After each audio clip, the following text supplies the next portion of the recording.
لشکر سلیمانی تیار ہوا.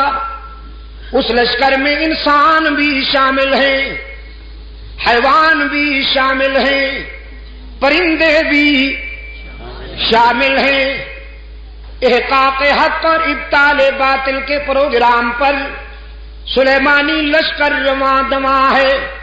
قرآن کہتا ہے حتی اذا اتوا علی واد النمل قالت نملہ یا ایھا النمل ادخلوا مساکنکم لا یحطمنکم سلیمان وجنودہ وهم لا يشعرون. ایک وادی میں حضرت سلیمان علیہ السلام کا لشکر آیا. ایک وادی میں قرآن کہتا ہے حتی اذا اتوا علی واد النمل، چیونٹیوں والی وادی، جہاں چیونٹیاں بہت تھیں. چیونٹیوں والی وادی، وادی نمل. قالت نملۃ یا ایھا النمل ادخلوا مساکنکم. ایک نملہ نے، ایک چیونٹی نے اپنی برادری کو خطاب کرتے ہوئے کہا جلدی جلدی اپنے سوراخوں میں گھس جاؤ، سلیمان کا لشکر آ رہا ہے، کہیں روندی نہ جاؤ، کہیں بلڈوز نہ ہو جاؤ. گھس جاؤ اپنے بلوں میں اور اپنے سوراخوں میں. یا ایھا النمل ادخلوا مساکنکم لا یحطمنکم سلیمان. کہیں تمہیں سلیمان اور اس کا لشکر کچل نہ ڈالے.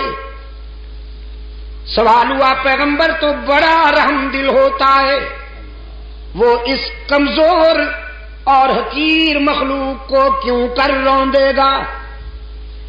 قرآن کلام فطرت ہے نا، فوراً جواب دیا وَهُمْ لَا يَشْعُرُونَ. جان بوجھ کر تو نہیں روندیں گے. تم چھوٹی چھوٹی ہونا، نظر نہیں آتی ہونا، اس لیے انہیں پتہ بھی نہیں چلے گا تم روندی جاؤ گی. چیونٹی کو بھی پتا ہے، چیونٹی کو بھی یہ معلوم ہے کہ پیغمبر انسان ہوتے ہیں اور انسان والی نظر رکھتے ہیں. پیغمبر وہی جانتے ہیں جو حق تعالی کی طرف سے انہیں بتایا جائے، ورنہ وہ کائنات کے ہر صغیر و کبیر کو نہیں جانتے. چیونٹی کو معلوم ہے، لیکن عصر حاضر کے چیونٹے ابھی تک نہیں مانتے. انہیں یہ بات سمجھ میں نہیں آ رہی. فَتَبَسَّمَ ضَاحِكًا مِّن قَوْلِهَا.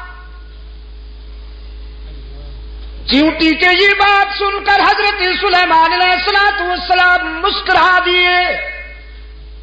چونکہ حضرت سلیمان علیہ السلام تمام پرندوں کی اور جانوروں کی زبانیں سمجھتے تھے، منطق الطیر کو سمجھتے تھے، حشرات الارض کو سمجھتے تھے، ان کی آوازیں سن کر سمجھ جاتے تھے. جب دیکھا کہ چیونٹی اپنی برادری کی خیر خواہی کر رہی ہے اور انہیں کہہ رہی ہے کہ جلدی جلدی سے اپنے بلوں میں چھپ جاؤ، تو مسکرا دی اور حق تعالی کے حضور دامن پھیلا دیا. ربی اوزعنی ان اشکر نعمتک التی انعمت علی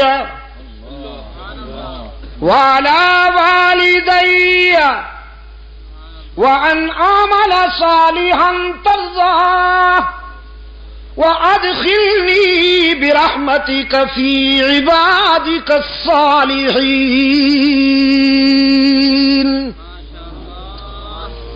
الہ العالمین، تو نے کتنا کرم کیا ہے مجھ پر کہ اگر چیونٹیاں بولتی ہیں تو میں سمجھ لیتا ہوں، پرندے چہکتے ہیں تو میں سمجھ لیتا ہوں، لیکن میرے معبود تو نے اپنے فضل و کرم میں تو تو کوئی کمی نہ کی، اب مجھے بھی توفیق عطا کر کے میں تیری نعمتوں کا شکر ادا کر سکوں۔ رب اوزعنی ان اشکر نعمتک التی انعمت علی وعلی والدی، تو نے مجھ پر اور میرے والدین پر جو کرم کیا ہے اور احسانات فرمائے ہیں، اے اللہ ان احسانات کے شکر کی بھی تو توفیق عطا فرما کہ ہم تیرا شکر ادا کر سکیں۔